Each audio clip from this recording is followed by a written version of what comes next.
Great, thanks very much, Kevin, and thanks very much to the Palliative Care Research Network for the invitation. It's an absolute honour to be here today. So, as I mentioned earlier, my name is Anne Finucane. I'm a senior research fellow in clinical psychology at Edinburgh, and I've worked at Curie Hospice for the past 14 years. My interest is in psychological interventions for people impacted by terminal illness. So that is patients themselves, their families, as well as staff involved in providing palliative care.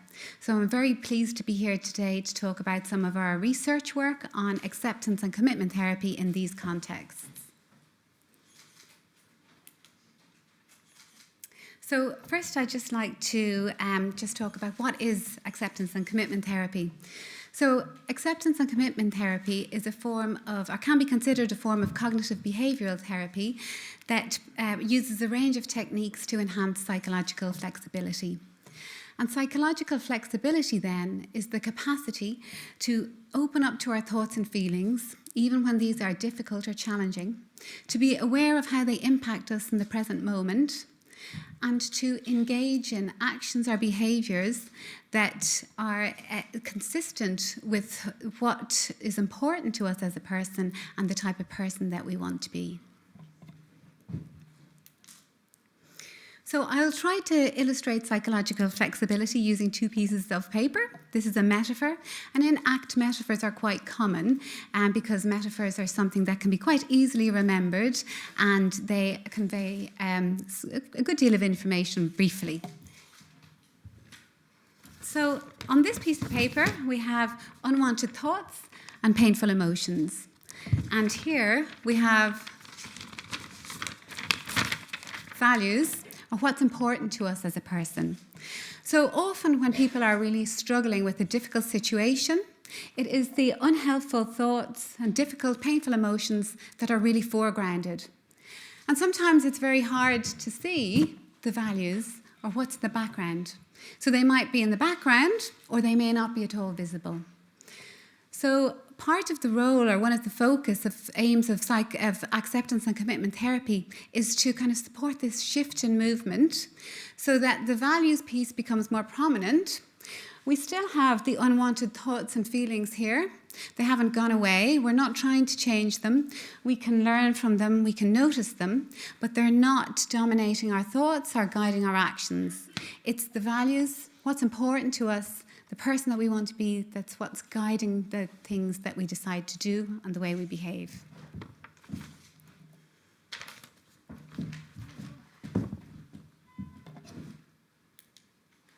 So let's briefly look at each element of the acceptance and commitment therapy triflex. So awareness is about being present and paying attention to our experience in the moment. So both the physical world around us and the psychological world within. So it's about being able to bring yourself into the present moment as opposed to being overly concerned about anxieties or worries in the future, or ruminating, taking too much time and focusing about what you should or should not have done in the past. Awareness skills can be developed through brief mindfulness techniques. And so in ACT, this is quite a pragmatic approach. So it could be, for instance, mindfully making a cup of tea or mindfully brushing your teeth. Or there's lots of resources like audio files which invite a person just to slow down, take a seat, put your feet on the floor, focus on your breath and be still in the moment. So openness then is about acceptance and diffusion, and I'll just explain these briefly. So in ACT, acceptance is about making room for unwanted thoughts and feelings. So acceptance involves, first of all, acknowledging a difficult or distressing emotion. So first of all, acknowledging that it's there and allowing it to be. So, for example, the allowing piece is about, sometimes that might need some self-talk. So it might be, I don't like this feeling, but I'm going to let it be. I'm going to not struggle with it. And another part of acceptance then is around accommodating, so making space for it. So in ACT, acceptance is a little bit about like having an uninvited guest ring your doorbell. Oh no, not them again. And answering the door and making a decision, will I invite them in? You invite them in.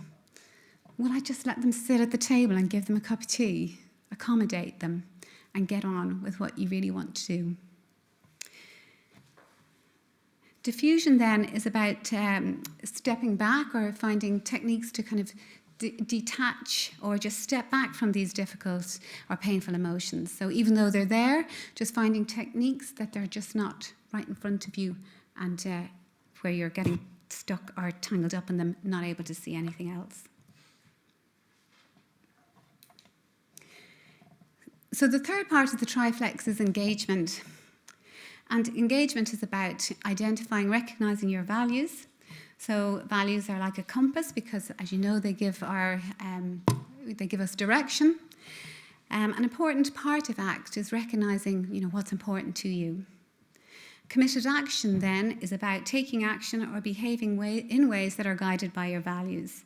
And this part of ACT can involve goal setting or planning.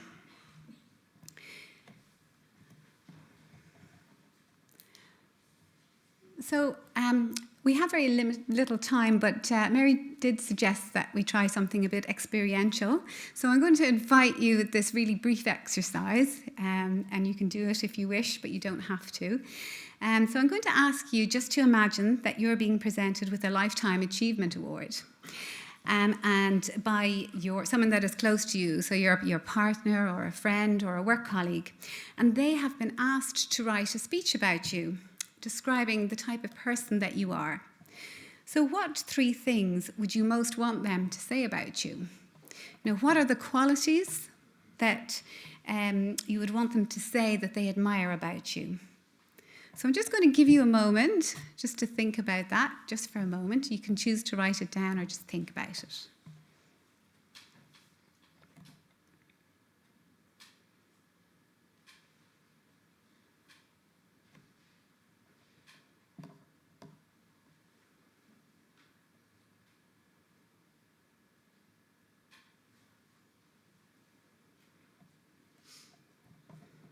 So now, just keeping those personal qualities in mind, I'd like you just to pick one, and for a moment just reflect on the behaviours that are associated with that quality. So if you were acting in that way, what would you see yourself doing?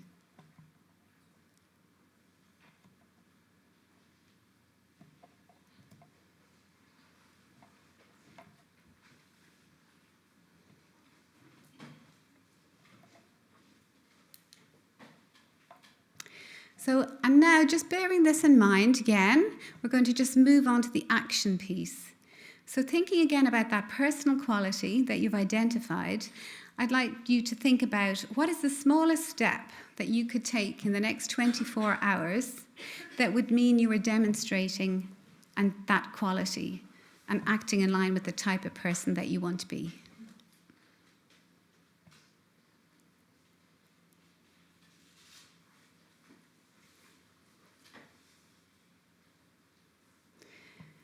So this is just a very kind of brief example of an exercise that illustrates the role of values in ACT, clarifying values, thinking about what's important to the person, but also linking a behaviour element to ACT. And this is one of the ways in which ACT differs from maybe some more supportive listening type perspectives, in that it is challenging, it can be challenging.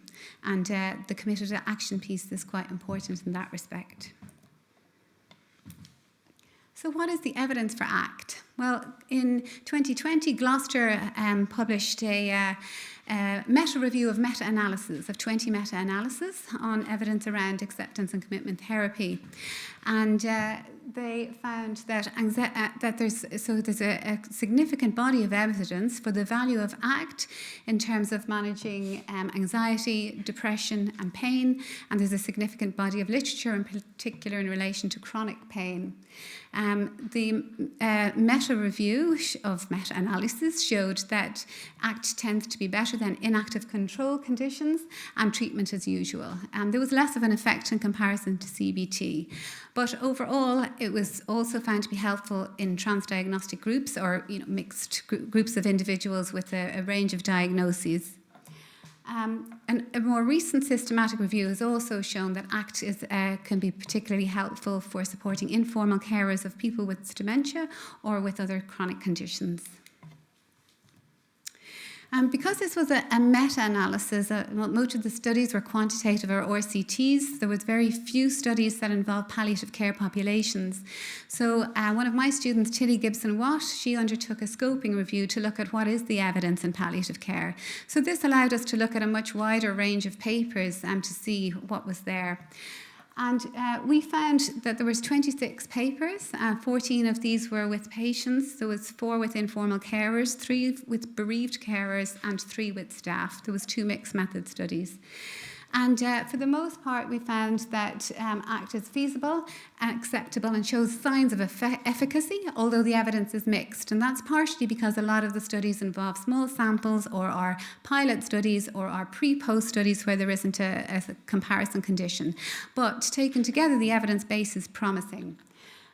There's also evidence in particular around the value of ACT in reducing depression and anxiety and distress, and also supporting improvements in valued living and psychological flexibility.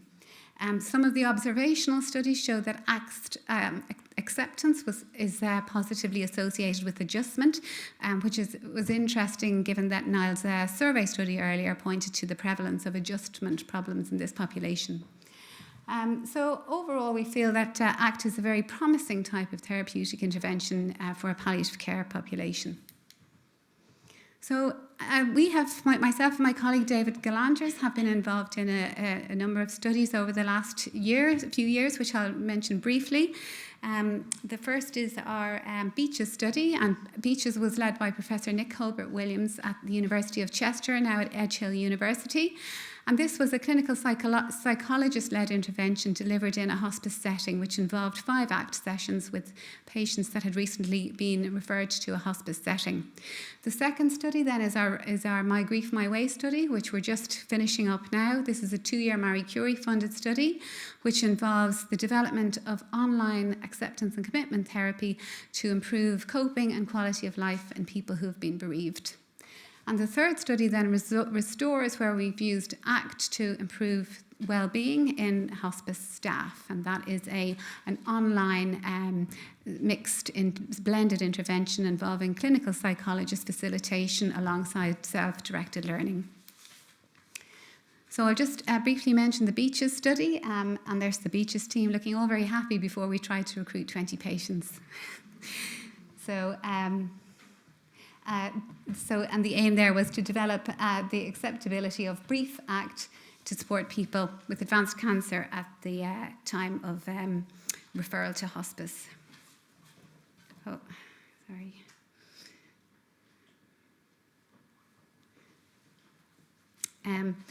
So just briefly, that was a mixed method study with a single case experimental design, which is a design that can be used with a small number of participants, where you collect multiple data at multiple time points and do a very kind of a focused analysis on change for that individual.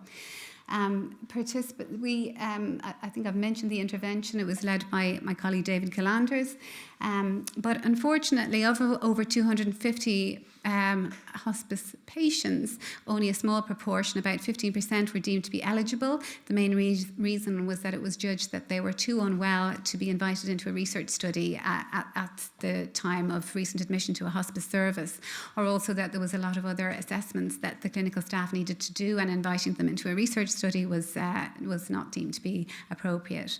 So of about 52 patients that did meet the eligibility criteria, only 10 were recruited, and this was mainly because of staff were hesitant to bring up the intervention. Some patients were already accessing other additional services and day therapies that were slightly similar or had similar aims, and it was actually difficult to get it off the ground altogether in one of the hospices, so we only ran it in one site. So I think that just points to some of the difficulties that many people here will be aware of in terms of recruitment to studies, these types of studies.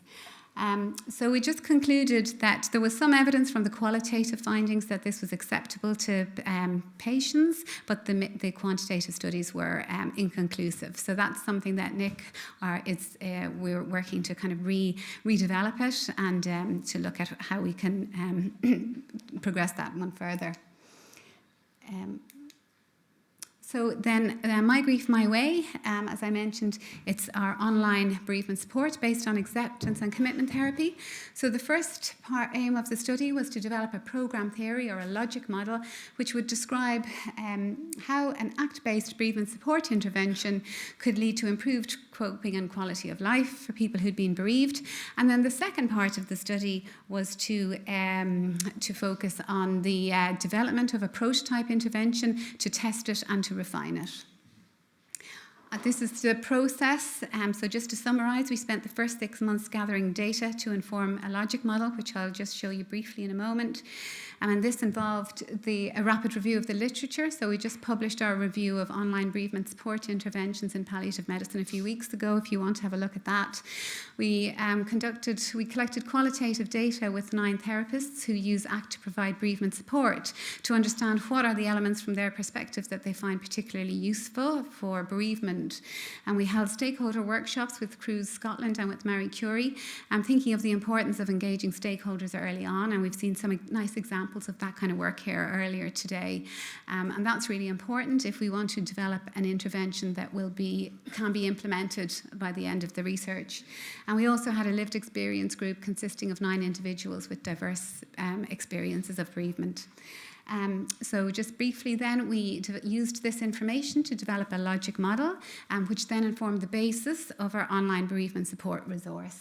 At the same time, we wanted to provide something that was flexible. So this was a resource that can be self-directed. People can use on their own without any other support, or they can use it in conjunction with support from a bereavement support volunteer via Marie Curie or Cruise. So we trained bereavement support volunteers in the principles of ACT so that they could use this in their own, the care that they provided. So we had 2 test cycles then, and we're now at the end of we've finished data collection and analysing that now.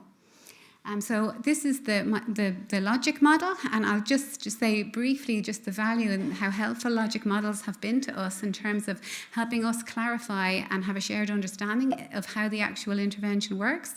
And I would just point anyone that's doing intervention research to Catherine Skeffington's paper on the updated guidelines for intervention development, which has been really helpful in terms of framing our methodological approach here.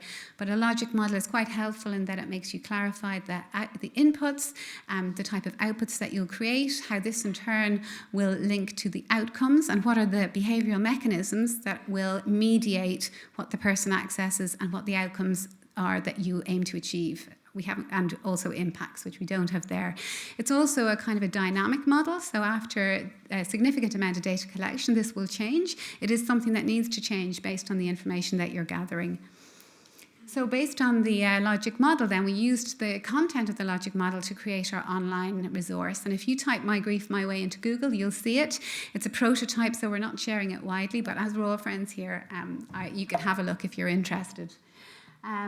So this is our landing page. The My Grief, My Way name was developed by our public representative group, and all the colours and imagery were informed by their choices and preferences. This is my colleague David, who is the clinical psychologist, and also recorded a lot of the audio that you'll see on the videos around ACT skills that you'll see on the resource. And so, for example, we have videos from people who've been bereaved talking about areas where they get stuck in grief. And those areas are like overwhelming emotion has come from the logic model, which has come from the literature and the other types of evidence. Again, how we try to block out pain, avoidance. We have our storytellers talking about, what their experiences are. And this, again, is based on the logic model, which is in turn based on the literature and evidence. And then we have a range of skills videos that people can access based around openness, awareness, engaged. And we have audio exercises, so people can just download what they want or access what they need. There isn't a direct way through the website, so people can just use what they need at the time.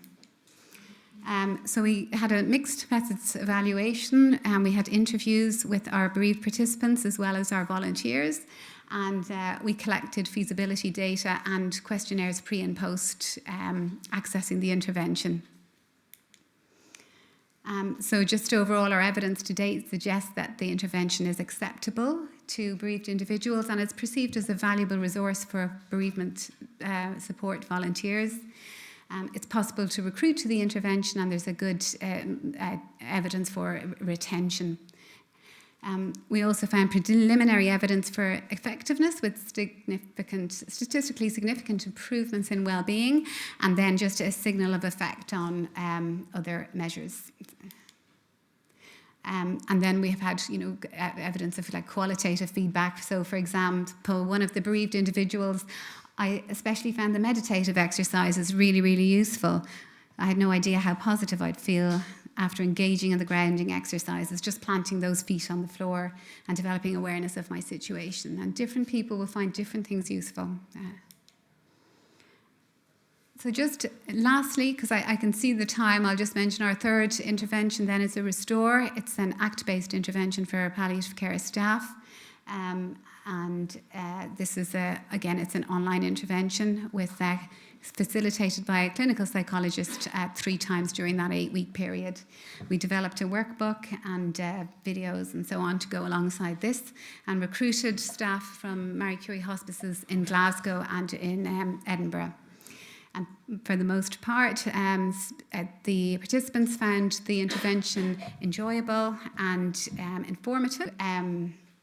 So the other thing that we realised is that we need to think about just maintenance outside of the period of a project, and I think that's the case for any kind of psychological interventions, and creating strategies to do that once the project is finished. So fortunately, with these kind of small studies, they still can be quite valuable, and we've been awarded an AIIHPC grant, which starts in February, to run a cluster randomised controlled trial with 16 hospices across the UK, looking at the effectiveness of ACT for hospice staff compared to usual wellbeing supports. So just finally then, in terms of, just to summarise, I think ACT is a very useful and potentially useful and emerging therapeutic approach. There's lots of other ones as well though, but just to note that we saw there's only 5% using this approach, I think, based on the Niles survey. I know that Daisy McInerney's UK survey suggested that ACT has been used in about 41% of hospices, so I think it seems that the research is a little bit behind what's happening in practice. But so I think it's an interesting one for people to consider exploring. And then just in terms of where you might focus, and I think some of these suggestions are for any psychological intervention.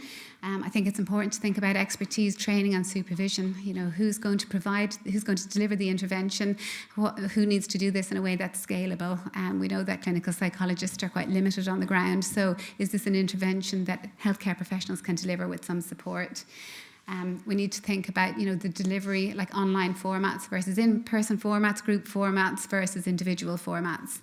And also how the content needs to be adapted for palliative care populations. So, for example, some strategies around diffusion might be okay in some settings, but might be invalidating or need to be done in a very sensitive way in our population.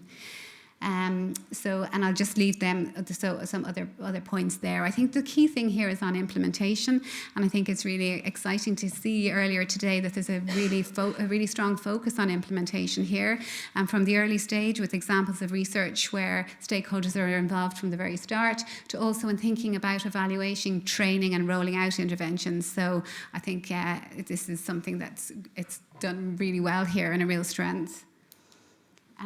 So just finally, just relationships and networks are the most important way in which information is shared, used and reused. So investing time in building those relationships, as was mentioned earlier, with key stakeholders over time, it's really important. Thank you very much for your time. I'll just leave our mental health and wellbeing network. If you're interested, we have to support bringing together people, relationship building between researchers and healthcare professionals and members of the public. We have established a mental health and wellbeing research and knowledge exchange network, so it's free for anyone who's interested. So thank you very much for your time.